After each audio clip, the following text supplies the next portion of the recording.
Hello, everyone. Welcome, welcome. You are in the Disrupting Fundraising in 2024 conversation with Seth Godin and Tammy Zonker. Seth is the author of 21 books that have been bestsellers around the world and have been translated into more than 35 languages. He writes about the post-industrial revolution, the way ideas spread, marketing, quitting, leadership, and most of all, changing everything. You might be familiar with his books, Linchpin, Tribes, The Dip, and Purple Cow. His book, This Is Marketing, was an instant bestseller around the world. Recently, he organized the all-volunteer community project, the Carbon Almanac.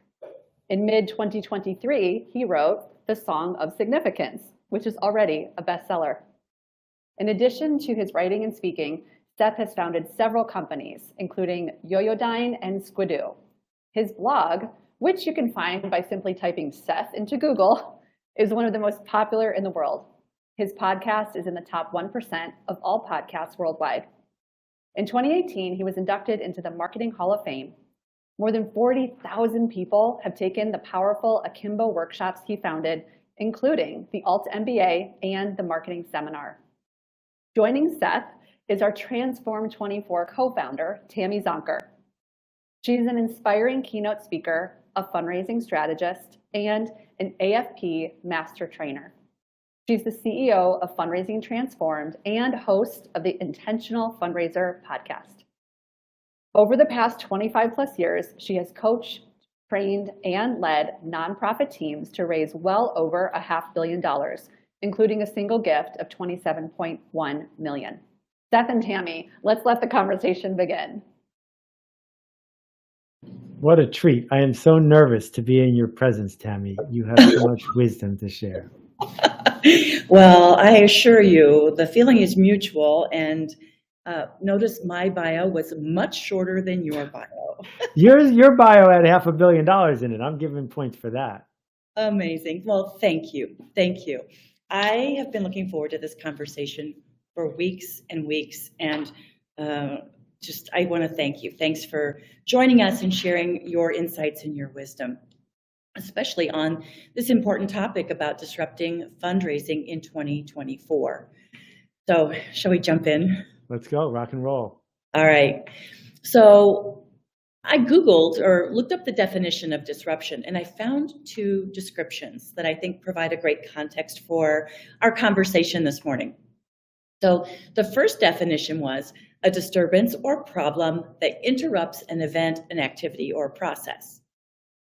The second definition was a radical change to an existing industry or market, typically due to technological innovations.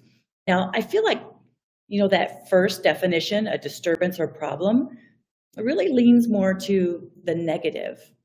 But the other definition, a radical change to an industry or market, could be a positive. So I want to start off with your point of view on disruption in general, and specifically disruption in the nonprofit sector. So I grew up with nonprofit fundraisers. I had such a wonderful upbringing, and I've been lucky enough to work with people who have raised billions of dollars for charity. It's important work. It's underappreciated work. And for the 1,000 people who are on this call, thank you. You're either working in the system or you're working on the system. And we've been indoctrinated from an early age to work in the system. That we want to get into a famous college, so we fill out the application just the right way and do all the things. They got to pick someone, they might pick me. And when industries arrive, they tend to begin with a technological change, a disruption, whether it's the assembly line or the fact that we could vulcanize rubber or the birth of the internet. But then we push for the system to just be the system, to work in it. And that is mind-numbing. What we have in this moment is a chance to work on it. What it means to disrupt a system is to help the system get something it hasn't been getting, to change the culture of the system, the feedback loops, the network effects, the expectations of the system itself. So when I think about what 2024 is going to mean in the history of fundraising, I think people are going to look back 3 years, 5 years from now and say, that was a golden age because we had all these tools. We had all this opportunity to change things for the better. And that fills me with optimism. Yeah, I love that. So, leading up to today, we had a full day of speakers yesterday, and they also talked about some of the serious challenges facing our sector. And, there's a well-documented shortage of fundraising professionals due to burnout and feeling unappreciated, disrespected. Some are leaving the profession altogether. We have consistently low donor retention rates and a steady decline of U.S. household giving, similar to what's happening in Canada and elsewhere. And what came through loud and clear yesterday is this message about business as usual no longer being an option. So working on the system, not in the system. I want to talk about breaking out of that rut, that conformity, that complacency, the working in the system rut, like we are doing it this way because we've always done it this way. And so what I would love to do is tackle each of those three challenges, like staff turnover, donor retention rates, lack of US giving, and kind of blowing up business as usual. Can we kind of unpack those one by one? Sure. They're all the same thing. Burnout, we don't get burned out from eating lunch every day. We don't get burned out from so many things that we do on a regular basis. Why do certain jobs or tasks burn us out? And the answer is because we're trying to do two things at the same time. We're trying to have certain results, but do certain tasks. We're showing up with expectations, dreams, and wishes, and they're not coming true. And what happened to this industry as it grew is it industrialized and it turned people into Hasselbots. It turned people into human spam. It turned people folks who are constantly hustling other people because that's their job. They just got to dial for dollars. Well, of course you're burning out because dialing for dollars isn't who you grew up to be. Dialing for dollars, hassling people who don't want to hear from you, collecting a whole bunch of no's on your way to a yes, that's hard to get energized about. And think about the recipients of these Hasselbots. They're like, oh, you're showing up to shame me. You're showing up to make me feel guilty. You're showing up. And no one would miss a Hasselbot if they didn't come along. So what we seek in our significant work is to be missed if we were gone. Mm-hmm. And the people I respect the most in this industry, and you are one of them, Tammy, I would miss them if they were gone. That I get at least as much out of the interactions as they do.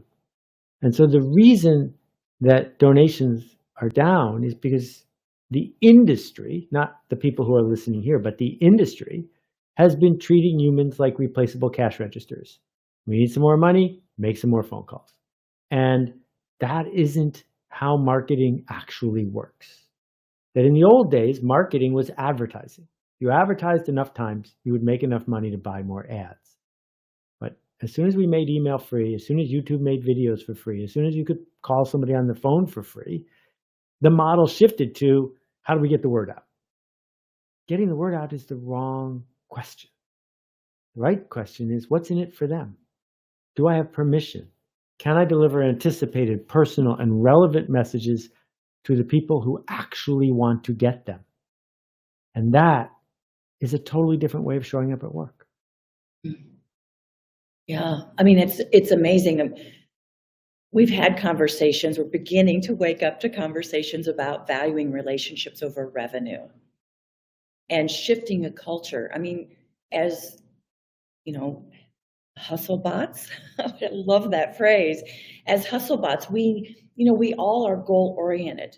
We follow, how do I prove, how do I demonstrate my competencies so I can keep this job and find meaning? I mean, we all got into this profession to find meaning and to make a difference. Otherwise, we would likely be in a completely different industry.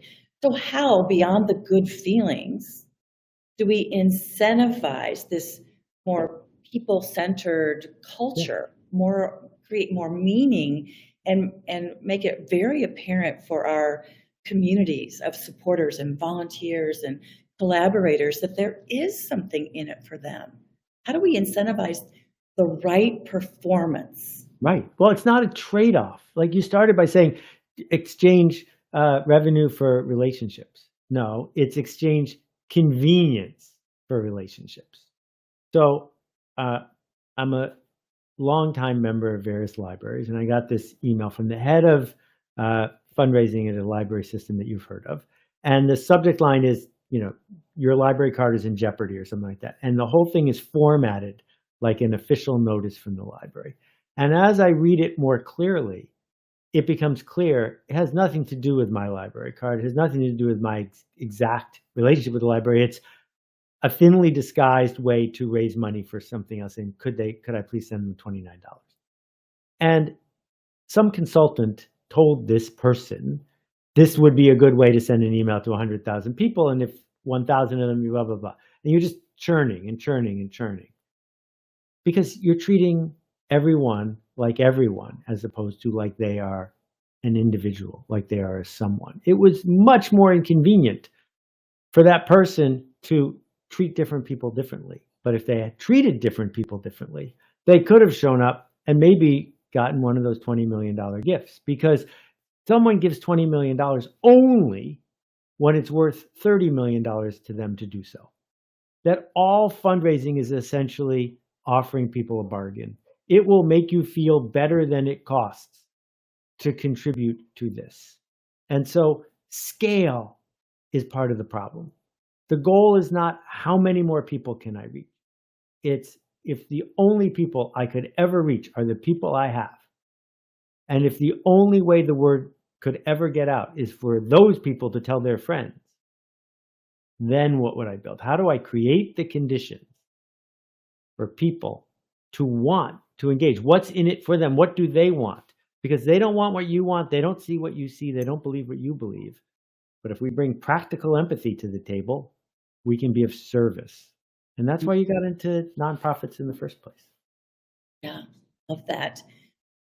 Part of giving people what they want and not what we think they want, part of that is knowing them, right? Understanding what motivates them, what are their values of all the things that you do, the good work that you do inside your nonprofit, which part of it really speaks to them? In simplest terms, if I'm the Humane Society or the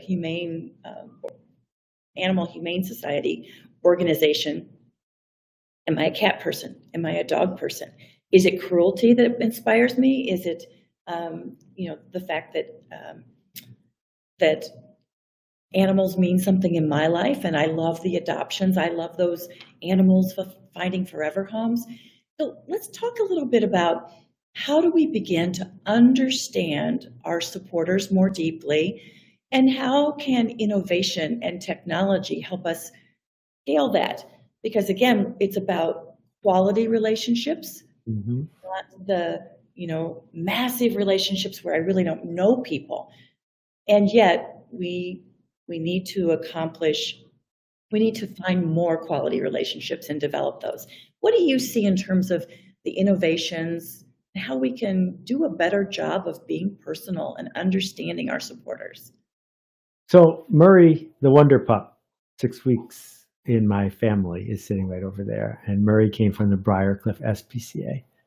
And the volunteers at the Briarcliff SPCA aren't there because of the dogs. The dogs are part of their story. But what people care about is affiliation and status. That's it. Affiliation is who's next to me, who's to my left, who's to my right, who would miss me if I wasn't here, who appreciates me, who sees me, who treats me with dignity. And status is who am I ahead of and who's ahead of me. So the biggest fundraisers in the United States last time I checked were colleges and hospitals. Why would someone put their name on a building in one of those places? They're not going to go out of business.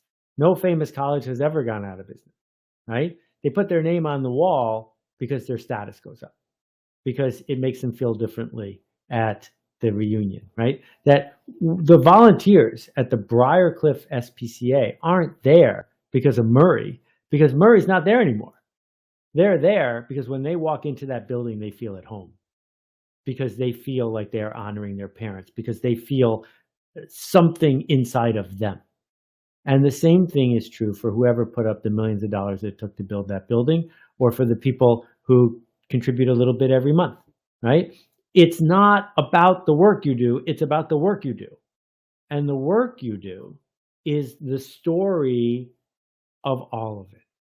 And you are storytellers. And the reason this year is so powerful for you is not because of the platform I'm building or because of something somebody else is going to do. It's because we've just given you all of these extraordinary tools. And if you're going to use them like a direct marketer from 1968, you're wrecking it. If, on the other hand, you realize we gave you a microphone, and we gave you a stethoscope, and we gave you a periscope and a telescope, you could start telling a story, a true story, that changed somebody's life. I think that's an extraordinary privilege. Yeah, I agree. Clearly, after 25 years of fundraising, and I know I'm looking at the chat, I'm seeing so many familiar names, and I know you have some very seasoned, very, very accomplished fundraisers who are here with us, hearing this message, and it's really, really resonating. You know, one of the challenges that we often face is these tools emerge. We are really there's maybe two schools of thought. One is kind of scary. I mean, I think about AI. For a lot of folks, it's like, I know I've got to embrace this. I don't know where to start. It's kind of scary. Other organizations may be like, let me at it. I'm an early adopter. Well, I don't even know if it might be too late to be the early adopter, but I want to jump into this.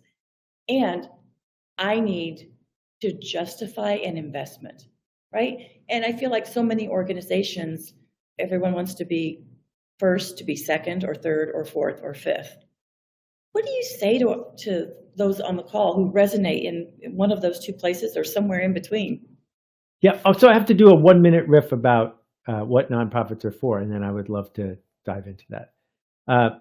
Why does the government give you this special 501(c)(3) status? The answer is nonprofits exist to solve a problem we don't know the solution to yet.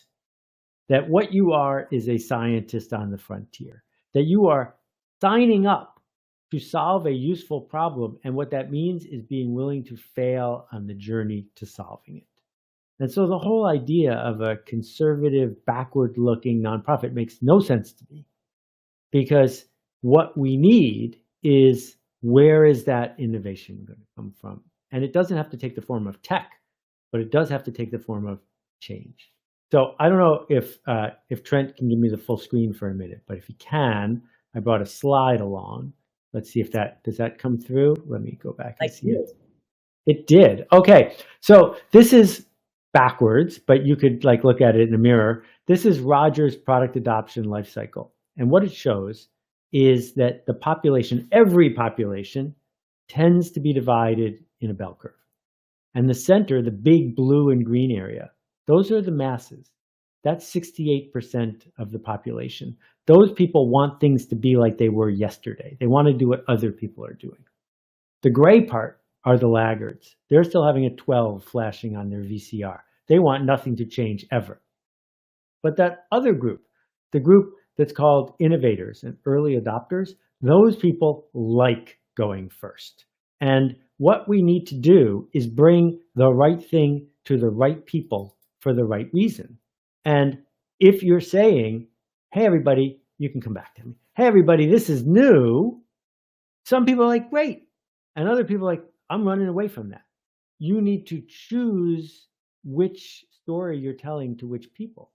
So when it comes to something like AI, I'm a tech geek. I've been using it off and on since 1980, and I've been using ChatGPT since the first day, because I like leaning into the frontier in that area. But there are other areas in my life where I want nothing to do with it. I buy socks 40 pair at a time, so I don't have to think about it for another 5 years, because I'm not an early adopter when it comes to fashion for my feet. So what we get is the chance to say, I'm an experimenter, I'm a scientist, I'm going to send out a note that I'm not sure is going to work. I'm going to try a different path here, I'm going to try a different path there, in the exploration for what might be next.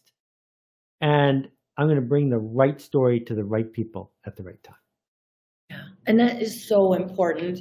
I feel like so many nonprofits are maybe risk averse, right? We don't want to take those chances, especially, I mean, I have cut my teeth in fundraising growing up through the children's mental and behavioral health world. And so it's about compliance. It's about checking the boxes and following the rules.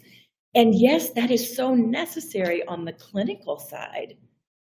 But when it runs over into fundraising, marketing, business strategy, that's, I think, where we get into trouble, right? We lose that entrepreneurial spirit, and it's to our own detriment. Yeah, well, you used the phrase risk averse.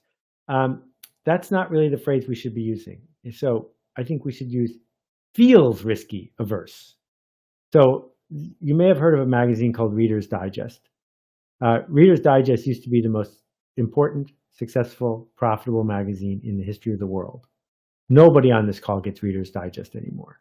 And the reason is because they were feels like risk averse. That every time an innovation came along, they said, that feels risky, so they didn't do it. And the riskiest thing you can do is stay still. That the real safe thing to do is to explore the edges in places where it's not fatal. Yeah, I love that. I was just reaching, I have this piece of paper that I carry in my moleskin that's got some of the quotes, your quotes, that I refer to often, like to just keep me going and being on that edge. So I'm going to share 3 of them, and just for our audience, see if it really resonates. So one is, this might not work, isn't merely something to be tolerated. So that phrase, this might not work, isn't merely something to be tolerated. It's something you must seek out. Right. Love that one. Here's another one. We're so obsessed about the risk of shining brightly that we've traded in everything that matters to avoid it. Sad and true. Sad, and especially in our sector where I feel like we're so purpose-driven, and why we sign up or why we take this job over that job is all about everything that matters to us. And let's remember, for the person who donated $20 million because they got $30 million worth of satisfaction status affiliation out of it, you gave them a gift. You didn't take anything from them. And if you hold back bringing the right story to the right person, you are stealing. That what it means to do effective fundraising is to offer people who want to go where you are going a chance to go there. Yeah, absolutely. One last quote that I want to share about this risk or comfort zone. You said, we assume that what makes us comfortable also makes us safe. Yeah, it's like the Reader's Digest story, right? Like they did what they've always done, and where are they now? And that just cannot happen to us as nonprofit organizations. The work we do is far too important. Yeah. So my mom, long before the Antiques Roadshow was on PBS, came up with an idea. She was on the board of the Albright Knox Museum in Buffalo. And she came up with this idea of having Sotheby's come to the museum and offer people a chance to get the stuff in their attic appraised on the spot. And the board was like, oh, I don't know. And there was all this fear that only, 30 people would come. Well, the day dawned. It was a lovely day in Buffalo, which was rare. And more than 3,000 people lined up in front of the museum with their candelabras and their Bibles or whatever it was. And, the second person who ran an event like that, they did okay. But the first person who did it, the early adopter, the one who was willing to lead, you know what? If no one had shown up, no one would have known, because no one would have been there to see that no one showed up. The risk was really small. And the opportunity we have to give people what they seek, what they dream of, is so huge now because all the tools are so much cheaper and easier than they used to be. Mm-hmm. Yeah. So how do nonprofits make the case? Let's just say we are all bought in. We want to embrace this technology. We want to be on the forefront, that leading edge. How do we make the case for investing in innovation, whether it's tech or other kinds of innovations, or even collaborations in a sector that's kind of plagued by scarcity? How do we make a case for those investments, for those courageous collaborations when there's so much fear around us? I have found through the years that asking for authority tends to not work very well. Whereas taking responsibility seems to strike a chord with people. So if you can find a small, inexpensive frontier, go do it, and then give credit to your boss. And if it doesn't work, take the blame and explain what didn't work. Yeah. And then repeat and repeat. That is how every innovation I know of that has happened in the nonprofit world happened. It's never that the senior director of everything had a board meeting and said, yes, we give you full authority to go do this. Instead of sending 10 emails to 10 people that are all exactly the same, make them different today and discover what happens if you just start answering the customer service line at your organization for an hour a day, just as a volunteer. What do you learn? And, my son built a nonprofit. I'm really proud of what he built. And they innovated all throughout. And lots of the innovations came from someone who wasn't in charge. Yeah. We have the ability to do that today. You're not going to get fired for showing up and taking responsibility. But you might burn out if you don't figure out how to do something worthwhile. Yeah. And I think that story, that message really underscores what you said earlier around fail on the journey to solving problems. And I love if you're transparent, like we did this and here's what we learned. We did this and here's what we accomplished. Now, let's imagine that we could scale that to some degree. What would be, and again, we're nonprofit organizations. We're about meaning and purpose and impact. But projecting what would be the return on that investment. And return on investment doesn't always mean money. It can mean a lot of different things. Yeah, what we're seeking is, what is the asset of your organization? You don't have an assembly line. You don't have a steel mill. So what's the asset? It seems to me the asset is trust. And return on trust has never been higher. What's not there is trust. If you can earn trust and maintain trust and treasure trust, then the return is enormous. So we've got two threads that keep going back and forth in this conversation. One of them is, are you an early adopter? Are you ready to raise your hand and say, show me the next thing that might be worth exploring? And the thing that goes next to it is, are you willing to invest in trust? Not trust from everyone, but trust from the smallest viable audience, the smallest useful group of people, that if you could bring them what they need, you would get more than enough in return. I love that. And, I know firsthand, and I know through the groups that I work with that, they're hearing you, they're inspired by you, they want to do what you're suggesting they should do. And yet they're so incredibly busy, right? They're so busy. Talk to us about having the courage to stop doing some things. Yeah. It's interesting that busyness and business look like they're similar, but they have nothing to do with each other. And there are more tasks to do more tasks to do than ever before. That if you want to feed your Instagram and feed your Facebook, Mark Zuckerberg will take it all, as much time as you got.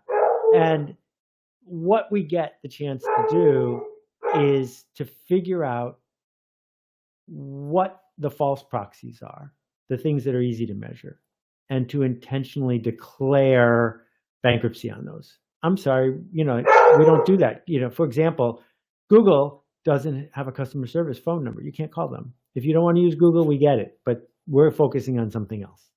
And there are lots of meetings you go to. There are lots of things that you work on that you can say, this is not going to increase the trust that I am trying to maximize. So I'm not going to come. Send me a memo instead. I'm sure that we'll be fine. And if you're not willing to do that, if you need to be present for everything to try to control everything, then you're going to get what you got, which is you're going to be really busy. Yeah, love that.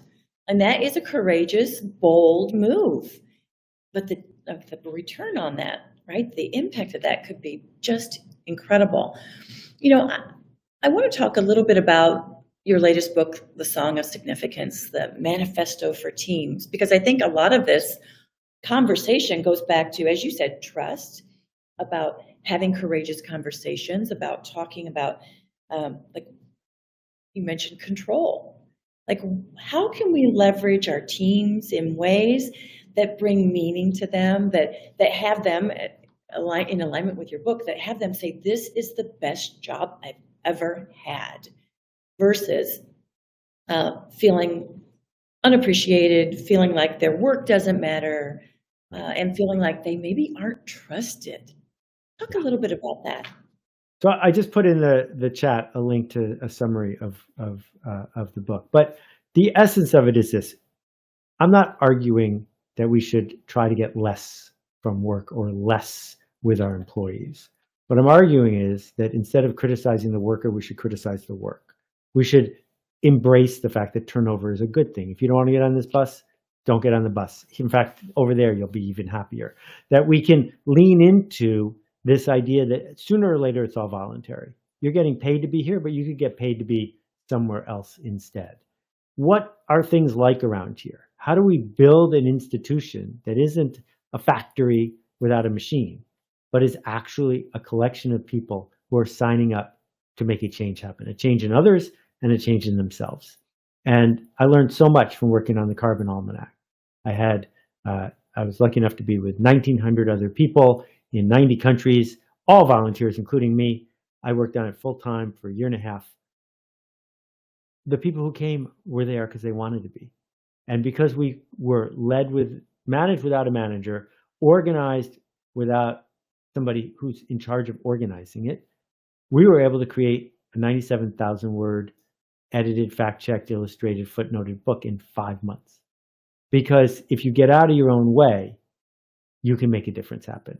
And the problem is, once a nonprofit hits a certain scale, often, not every time, but often, they lose the reason they got started in the first place.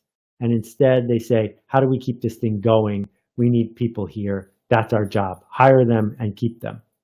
That's not why you're here. You're here to make a change happen. Let's get real, or let's not play. I love that. Love it. So along that line, in terms of leadership, and I thank you for dropping that link in for the summary of the Song of Significance. But one of the things I love so much about that book, it's a small book, just so packed with so much wisdom. One of the things that you talk about is making certain. Oh my gosh, I've just lost my train of thought. That's okay. Catch your breath. Before we go to the Q&A, I just wanted to invite people. Part of the reason that I said I would be delighted to come here is because any time I spend with Tammy is time well spent. And part of the reason is because the early adopters, the leaders, the pioneers of this industry are the kind of people who are on this call. So I've been spending the last year working on a nonprofit project for nonprofits. It is not nonprofit. And we're going to launch in 8 weeks. So if you're an early adopter and you want to hear about it, I'm going to put the email address in the chat. It's not a pitch. It's just, we know some people are curious. So we'd love to hear from you, and we'll tell you about what we're up to. Yeah, and it is amazing. I feel like it's a game changer. So we'll see. Check it out. No, Molly, don't put your email address in there. I put my email address in there. But thank you for that. I appreciate it. I promise I won't email you. Okay, go ahead. So you helped me, gave me a pause to remember. In the Song of Significance, you really talk about how we think sometimes we look to the leadership of our organizations, the executive leadership team, the board of directors, to lead, to tell us what to do. To Just tell me. manage, not to lead, to manage. Yes. To manage, yes. And so really, your message is there are leaders at every level. It is really our accountability to lead at every level of the organization. Would you talk about that a bit more? So management and leadership are completely different. They have nothing in common except sometimes they overlap, right? Managers use power and authority to get yesterday's work done faster. And we need them. Fast food restaurants don't work without managers. The Aravind Eye Hospital doesn't work without managers. But leadership is voluntary. Leadership is, I'm going over there, who wants to come? I need enrollment. I can't make you come, but this is the change I want to lead going forward, and this is what's in it for you. So as a fundraiser, you can't manage your donors. You're burning out because you're trying to, but you can lead them. You can invite them along for the journey. And that is such a transformative act because we've been indoctrinated to not do that our whole lives. And again, in the Carbon Almanac, it was someone said, I'm really interested in this.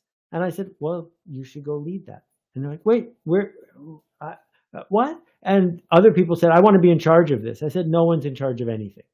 If you can enlist people to build the thing, please go do that. But you're not going to tell anybody what to do because we're all volunteers. So get people to sign up voluntarily. Yeah. Inspire them. Tell stories. Talk about the big picture impact you want to make. That's really what's in it for them, right? Exactly. As you said, it's the status, it's the affiliation, it's the impact. Yeah. And I think that's never been more true than post-pandemic. I think there were a lot of insights, a lot of things we learned about ourselves during that time. Oh, a lot of people stared into the void of being gone, of being dead, of losing people they cared about. And in the face of that, particularly baby boomers who understand now for the first time that we're not here forever, you're like, well, is it worth it? Is it worth it for me to spend my day in a job that doesn't light me up? Is it worth it for me to be managed by someone I don't respect? And so a whole bunch of folks said, let's get real or let's not play. Yeah, so good. All right, Seth, before we go to the Q&A, which I'm excited to go through those great questions, what words of advice or encouragement do you have for our fundraising professionals and nonprofit leaders today? I'm so glad you're a professional, and I'm so glad you're doing this work. But what does it mean to be a professional? Surprisingly, professionals do things that are inauthentic. No one cares if a surgeon is authentically having a great day. They want her to do the best heart surgery she's ever done because it's your heart. So what it means to be a professional is to be consistent, to sign up, to do this work the way you said you were going to do it. And the magic of turning pro is that in itself will light you up. That you are not hoping that something magical is going to happen. You realize that you can create the system. You can create the magic. You can lean into it. We gave you the keys. Here's the car. Go take it somewhere. And it's very easy to feel like a victim. Even people who help run some of the biggest, most profitable corporations in the world, we've seduced ourselves into thinking that we could be victims. We're not victims. We are capable of having agency, of showing up to see the world as it is and to change systems that we care about. And so if you want to turn pro, please do. And if you don't, it's okay. You can go do something else. But this work you're doing is so important. I hope you will continue to be the professional you know you are. I love it. Thank you so much, Seth. All right. Why don't we bring Emily back on to help take us through some of the questions?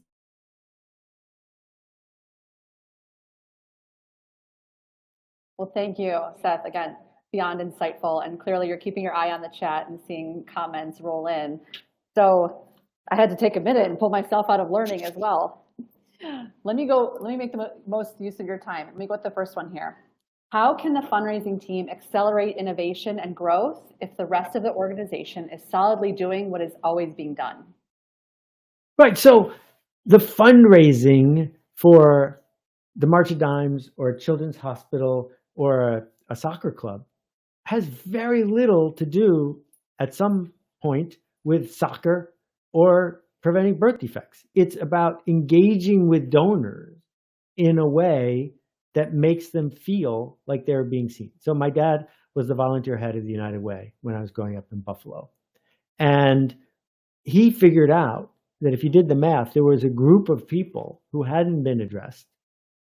And if you could sit down and spend some time with them, their lives would get better because they felt, like most people, disconnected, unseen. If you could create a circle of those people, insiders and outsiders, organize and lead the tribe, come up with the culture, they would happily invest a lot. Did it have anything to do with the Boy Scouts? No. Did the United Way give money to the Boy Scouts? Yes. But it wasn't about the Boy Scouts. It was about the circle of donors. So we are now living in a world where people have more information and less knowledge than ever before, where there's all this noise and all this loneliness in the midst of a system that's supposed to connect us. And what professional fundraisers have is a platform to connect people who just can't wait to be connected. Thank you. Okay, I might bounce around a little bit here. Seth, I love your books, and I'm wondering, what is your opinion on the future of book publishing? Yeah, book publishing has been good for me. I haven't been in it for 500 years, but it's been around a long time. Books still matter, but book publishing is in real trouble. And the reason, and this is an interesting analogy, book publishers in New York think their customers are bookstores.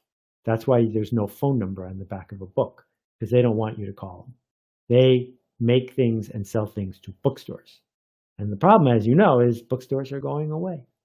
And they don't know what to do about that. The typical book, when I started my career, a decent book got a 25,000 copy laydown, which meant in the first week, bookstores took 25,000 copies. Now, the average at Penguin is 200. Not 200,000, 200. Because Amazon takes 3. And if it sells, they order more. So all of the things that we expect from traditional book publishing are under threat. But books, you should write a book. Every person on this call should write a book. The act of writing a book will make you better, and the act of publishing it yourself, just to share with a dozen people, will raise the amount of trust folks have in you. So there are now 1 million books published in the US a year, up from 40,000 when I started. It's a factor of 25. So don't confuse book publishing with books. They're different things. Thank you. Okay, I pulled a comment from the chat, and I just want your opinion. It says, I sense so much of this is applicable to the for-profit space as well, more than ever. Yeah. What's your thought on that? Yeah, I mean, I spend most of my time talking to organizations that say they're trying to make a profit. I think for-profit organizations on a good day are like nonprofits. They're here to make a change happen. They're here to do something more than just make Milton Friedman's shareholder value, right? And when people go to work for a company, they're really going to work for themselves. And either they're going to work just for the money or they're going to work to make a difference. And you should decide which of those two kinds of people you want to work with.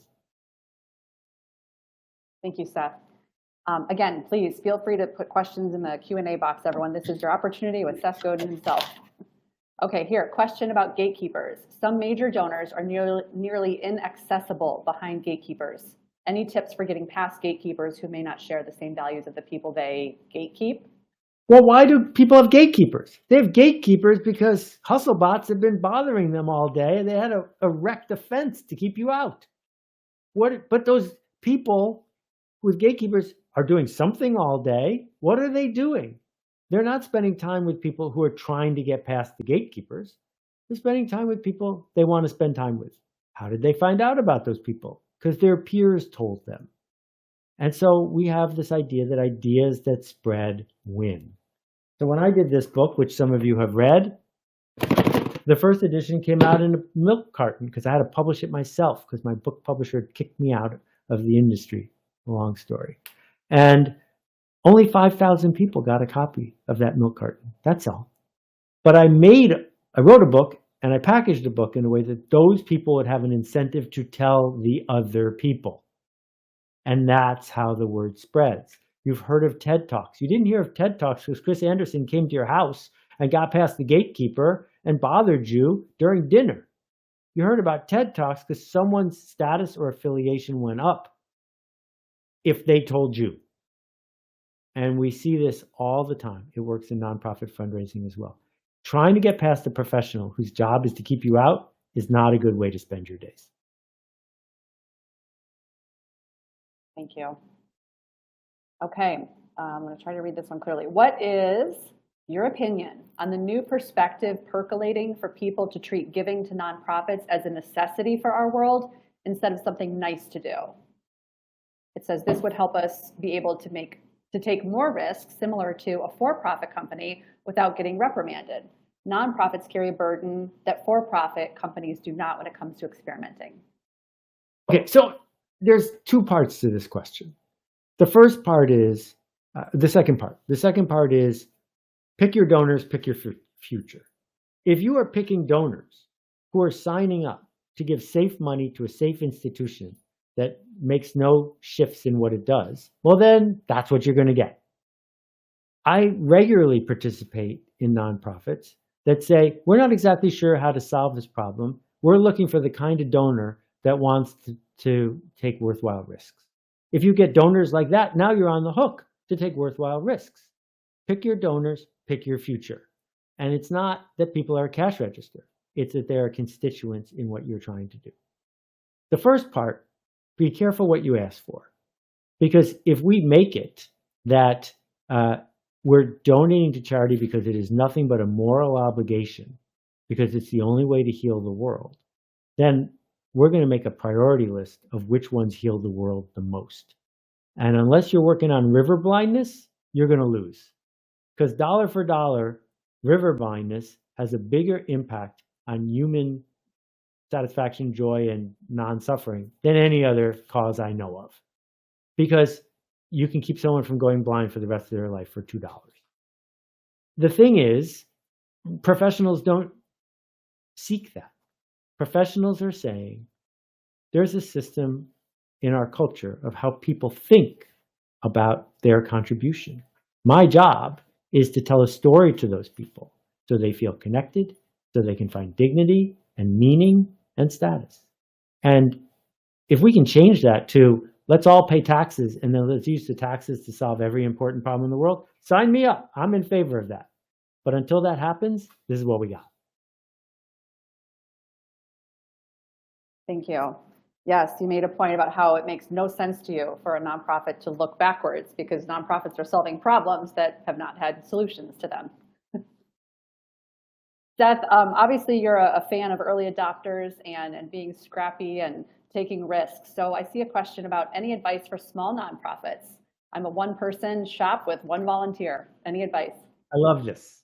What an advantage you have. What an extraordinary advantage. Because the nonprofit down the street has to raise money from 99 people just to pay the overhead before they can start doing the work that they're talking to people about. You should celebrate and embrace the fact that you need hardly anyone to support you. So in my case, I've written some best-selling books, but fewer than 1% of the US population has read any book I've ever written. I have a 0% market share by most analysis. That's fine with me because it means if you don't get it, you don't want it, great, good luck. Here's Brene Brown's phone number. Go talk to her, right? This is for the people who want what I make. And if you're a tiny nonprofit, don't call on the Ford Foundation. They don't want to hear from you. You want to find somebody who wants to go on the journey you want to take them on. That's so motivating and clear. Thank you. Okay, we're getting close to the end of our Q&A here. So I've got another clear one for you. Why do you think trust is shrinking? It feels like it is under attack by special interests. Oh, trust has been shrinking since the invention of the telephone. That when we lived in the shtetl and there were only 82 people around you, you knew everyone by sight and by name. And it was going to be very hard to have a Ponzi scheme. It was going to be very hard to scam people because there were only 85 of us, right? And as we have made the world bigger and more complicated, we've also made it easier for bad actors, and there aren't that many of them, to scale their work. So I don't think that person who sent you that note about the briefcase full of cash that some prince wants you to, right? I'm guessing that that wasn't true, but it didn't cost them anything to interrupt your day. And so that's the problem, is that redefined print bumps into carpe diem. It bumps into live a great life, that we need to simulate the village. That I know if my friend Jacqueline Novogratz calls me up, if I know if my friend Scott Harrison calls me up, if I know that Jim Zilkowski calls me up, Brian Stevenson, these people aren't going to hustle me, and they're not going to lie to me, because we trust each other. We can do that. We can build these circles of trust, but we have to stop hustling. No one wants to be hustled. So much wisdom there.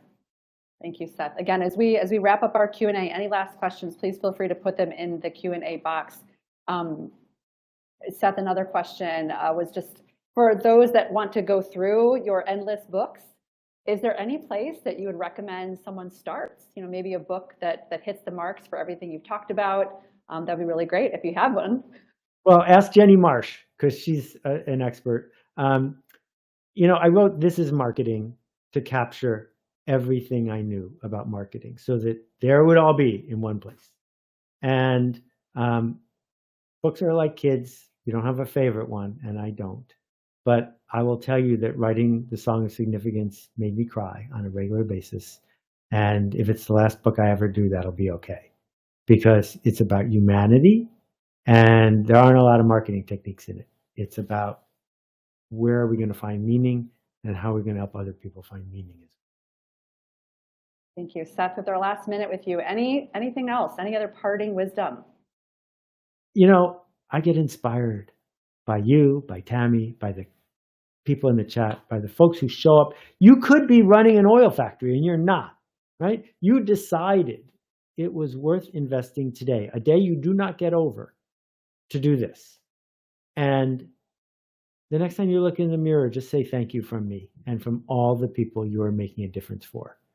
Because we've made a mess of a lot of things, and a lot of people are trying to make it better, and you are one of them. And I'm just honored to be on the fringes of this industry, and if I've helped at all, I'm grateful for the opportunity. So thank you for making a ruckus. Amazing. Well, if we can't lean into transformation from that, I'm not sure how we can. Tammy, any other last thoughts? Just gratitude.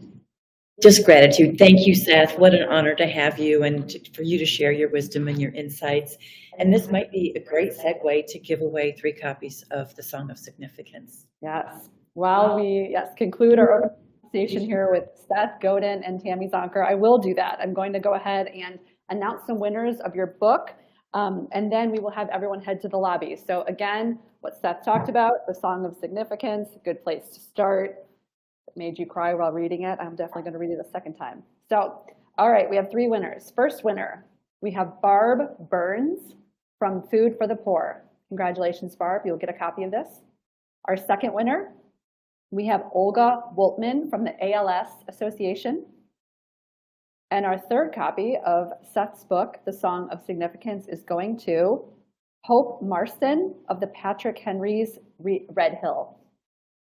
Okay. We will make sure. Thanks again, Seth. Great job, Tammy. Thank you both.